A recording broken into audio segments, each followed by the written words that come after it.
Gaurav Gogoi BTC নিৰ্বাচনত আহি কালি বাক্সাত কৈছে যে হিমন্ত বিশ্বৰ 4টা ফোন আছে, এটা ফোন কংগ্ৰেছলৈ ৰাখে, বাকীকেইটা অমিত শ্বাহ প্ৰমোদ বড়ো।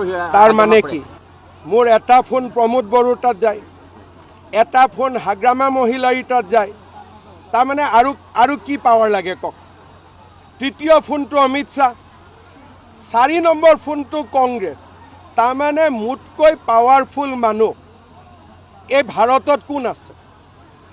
মই অমিত শ্বাহকো ডাইৰেক্ট ফোন কৰিব পাৰোঁ, কংগ্ৰেছকো ফোন কৰিব পাৰোঁ, আৰু বিটিআৰতো হাগ্ৰামা মহিলাৰী প্ৰমোদ বড়োক 2খন হাতত ধৰি লৈ খোজকাঢ়িব পাৰোঁ।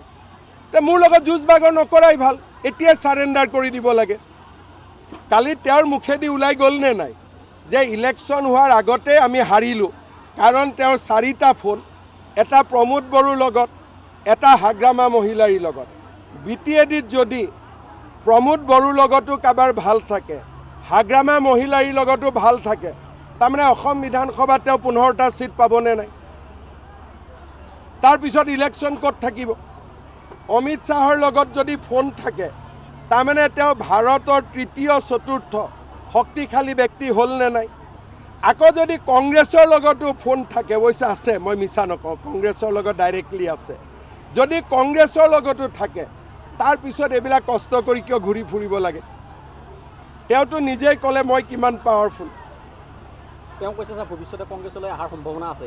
ভৱিষ্যতলৈ কংগ্ৰেছ বিজেপিত অহাৰ সম্ভাৱনা আছে। কংগ্ৰেছ ক'ত থাকিব এইটো ইলেকশ্যনৰ পিছত?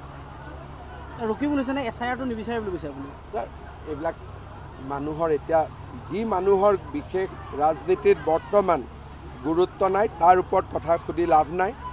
যি মানুহৰ হাতত 4টা ফোন থাকে, তাৰ লগত বেলেগে কথা কৈ লাভ আছে নেকি? আপোনালোকে কওক, কিবা লাভ আছে?